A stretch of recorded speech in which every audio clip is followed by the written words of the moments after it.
Hello, this is my final project for the deep learning class of spring 2020, and my name is AshNyangani. And starting off here, we'll start off with, another data set that is different from Cipher 10 or MNIST.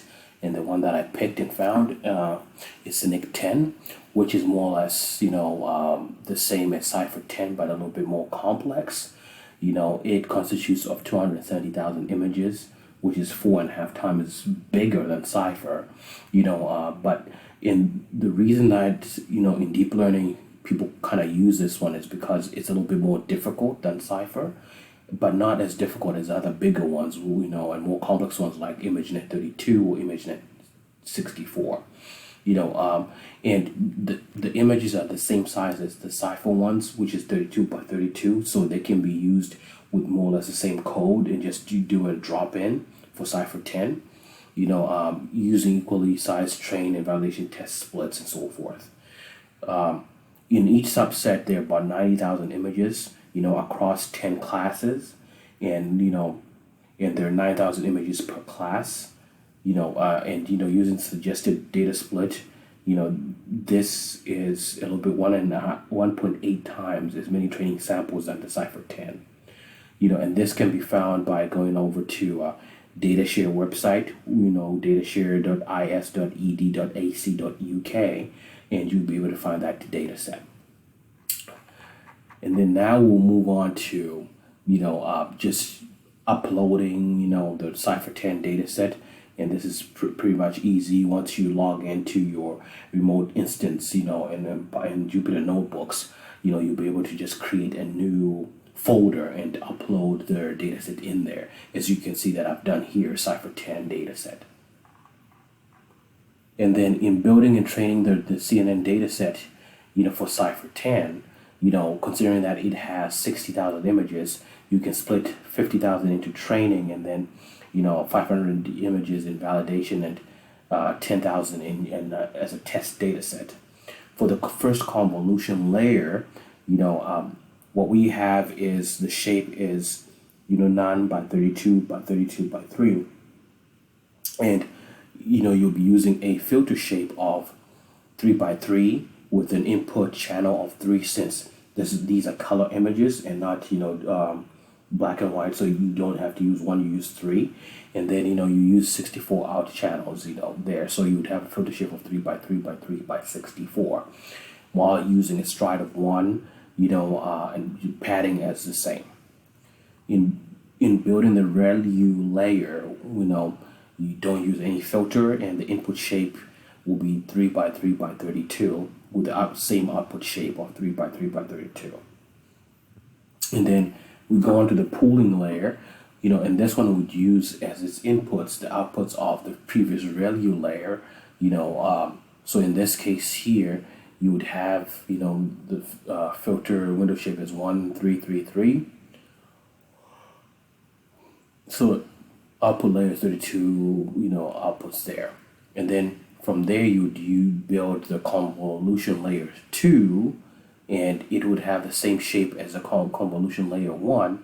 And the filter now will be a little bit different. It's going to use the previous layer's output, which was 32, but the output now will be double. This one will be 64, but still have the same stride and padding. And then you do the same for the ReLU layer here now, where you double what was there before. Now you're using a 32 by 32 by 64 for the ReLU layer 2.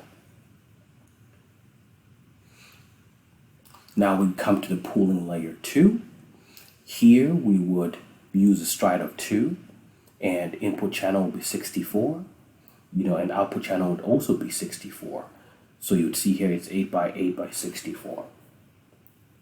And now we come to where we have to reshape and flatten the output of the second layer. And in this case, since the pooling layer before had 8 by 8 by 64, that's what we'd use here. So the shape, of it will be, -1, 8 by 8 by 64, And then that's what we would use to fully connect to the layer 1, where it would have inputs, 8 by 8 by 64, in output channels of 1024. And if you recall, the 1024 is what we also use for the MNIST as well. Then we'd build the fully connected dropout layer, and in this case it would be 1024 input and 1024 outputs. And then the fully connected final layer, we do FC3, would have the previous layer's output as its input, now 1024, and then output of 10. Then the rest will be more or less standard. We build our, our loss function here with cross entropy, as well as the atom optimizer, and then, from there we'll be able to run, train, and test the model. After having run it, what we saw is that, the CNN had an accuracy of 10%, which was way lower than anything that we have conducted before, showing that, we haven't built a very, and here are the results, that we haven't built a very smart deep learning, CNN, model, whereas the MNIST started off at 10%, just like the CNN now, 10%, but it quickly ramped up to higher values. By the time we got to the 99th step, we were at an accuracy of close to 89%, whereas the CNN still remained at 10% all the way through to the 5,000th step. Whereas you see here, the MNIST here had a max, a final accuracy of 97%. This one remained at 10%, showing that we need to refine our model so that it's better able to take care of this task we've given it, and so far it is failing. And what could be possibly the reasons for the gaps in accuracy? One of them could be layers. Because we only have 2 layers, perhaps adding additional layers would be of benefit. Perhaps we can build in 3, 4, or 5 layers. And then the issue is that, and this is tied to the layers there.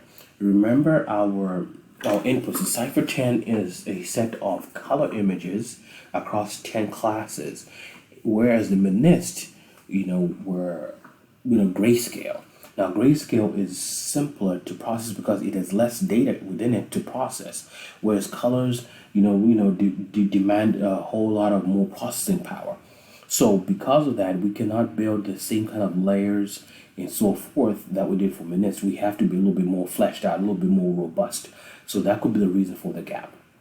And then the size. The size of the MNIST pictures was 28 by 28. Whereas the Cipher 10 are 32 by 32. So you can see that the pixels in Cipher are a lot more than the MNIST. So it needs a little bit more processing power, in mechanisms. So we need to include those in there. And then batch sizes. When we were batching, the MNIST experiment, we did so at 50 items, whereas now in Cipher, we're doing so at 100, per batch, and this is a lot. So perhaps reducing the batch size for our Cipher 10 experiment would result in, in better accuracy. The other thing that I would just point out is, in the Cipher 10, images, they also have some background things there. It could be trees, leaves, and so forth. And our system has to go through all of those and identify them as noise, before throwing them out. And that adds to complexity of the project, and which lowers accuracy so far if you don't have enough computing power, so that could be one of the reasons for the gap. Now, what would we do to improve the convolutional neural network? I think changing the size of the batches from 100 to 50, just like in the MNIST experiment, would definitely help. And we kind of mentioned that earlier on. And then adding another convolutional layer that's making 3, just like in the MNIST, would increase accuracy, definitely. Because right now we're only dealing with 2 layers. So perhaps adding another one would help. And then definitely, how about combining those 2 just suggested changes? So we would both have a reduction in batch size from 100 to 50, as well as having 3 layers instead of 2. This would definitely borrow additional accuracy increases from both of those and package them into one. And then from there, are there any additional changes we can get from adding additional layer or two? So going from 3 to 4 and 4 to 5. Those are what I ultimately ran, and and was able to see some significant changes to the results. And now we can go on to the results. So increasing the layers to 3, did not just doing that and nothing else, not touching the batch, did not result in any changes in the accuracy. But decreasing the batch size from 100 to 50 resulted in the biggest change to accuracy. And this resulted in the maximum that we got in accuracy by changing the batch was 37%, whereas just adding in itself 3 layers instead of 2, did not result in any change. It stayed at 10%. So here you can see the results that I have, where this was the original, one where it had a batch of 100, photos and 2 layers. You see how it stayed at 10% there. And then for increasing, leaving the batch size at that level, but increasing the layers from 2 to 3, still resulted in just 10% as well. It didn't make any change. And then when we said, okay, how about we reduce the size of the batches from 100 to 50 images and keep the layers at 2 as is, this resulted in some changes there. He said I'd seen some changes, and here about 37%. So max, and the final step came up to 37% accuracy, which is way better than the 10% we got before in these two. And then when we wanted to include both of these two, reduce the batch size from 100 to 50 and increase the layers from 2 to 3, we saw the biggest jump up to about 45% accuracy. And this was very, very critical there. It's like, okay, we were able to jump.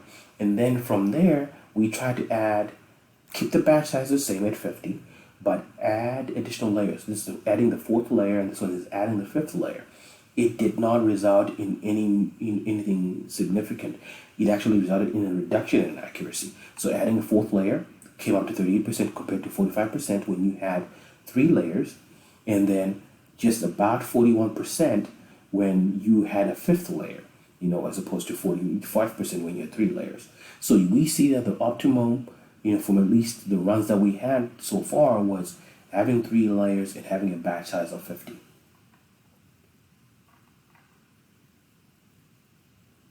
So I think here the recommendation would be, let's run the test, with additional layers, reduce the size of the batches, as well as what I didn't get to do is increase or decrease rather the number of steps. So here we had a number of steps of 5,000, and potentially could we go down to maybe 4,000 or 3,000. That is something that could potentially have significant results, that we would be able to see some greater accuracy here. And that's something definitely that is worth pursuing and just taking a look at. So this I think is something that for future reference, definitely I would recommend looking at steps. What happens when you reduce or increase steps, what happens when you increase or decrease batch sizes, what happens when you increase or decrease the number of layers there. And then the other thing that definitely would potentially result in some accuracy changes would be changing the number of fully connected layers. It's something that I didn't get a chance to take a look at, but I think it's something that would definitely result in some changes worth pursuing. Thank you so much, and I really appreciate it. Thank you so much for affording me this time.